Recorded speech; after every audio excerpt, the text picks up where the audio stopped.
अभी श्रीमान जी हम लोग उस रिपोर्ट के बारे में आपको नहीं बता सकते हैं जब तक कि वो जांच कंप्लीट नहीं हो जाए।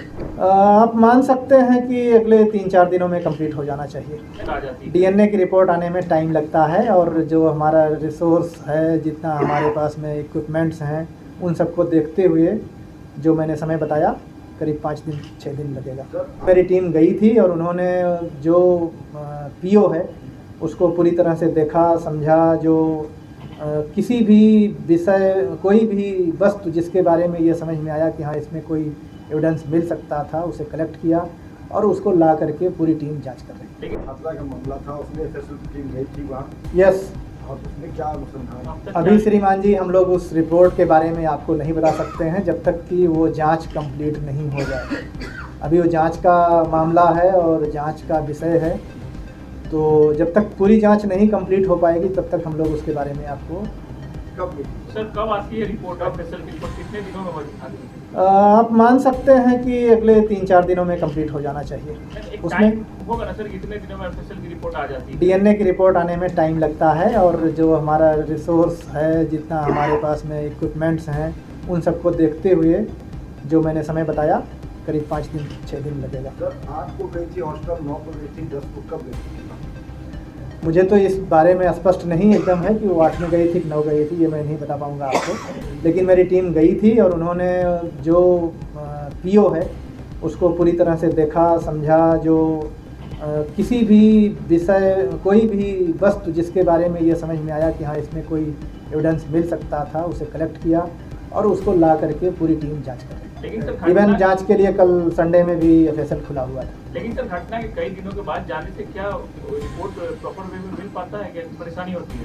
देखिए इसमें अलग अलग चीज़ें हैं। कुछ चीज़ें ऐसी होती हैं जो समय के साथ में निःसंदेह क्षरण होता है, उनमें डिके होता है, लेकिन सभी चीज़ों में ऐसा नहीं होता है।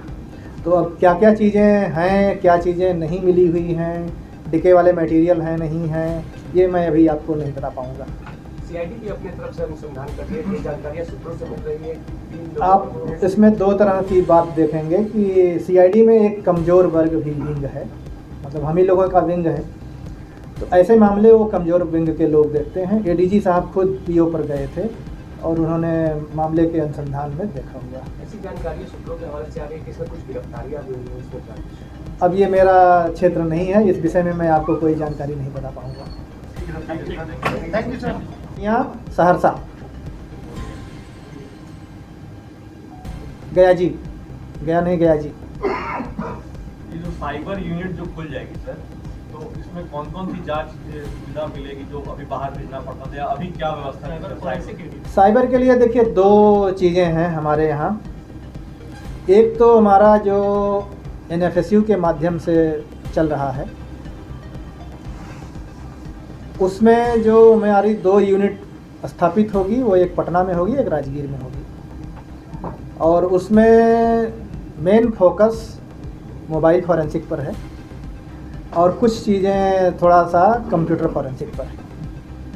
लेकिन जो मैंने आपको बताया था कि हम लोगों ने जो कार्यरत हमारी प्रयोगशालाएं हैं चारों, उनको अपग्रेड करने के लिए और 6 नई को चालू करने के लिए जो 163 करोड़ का दिया हुआ है, उसमें भी हमारे पास में साइबर के प्रस्ताव हैं।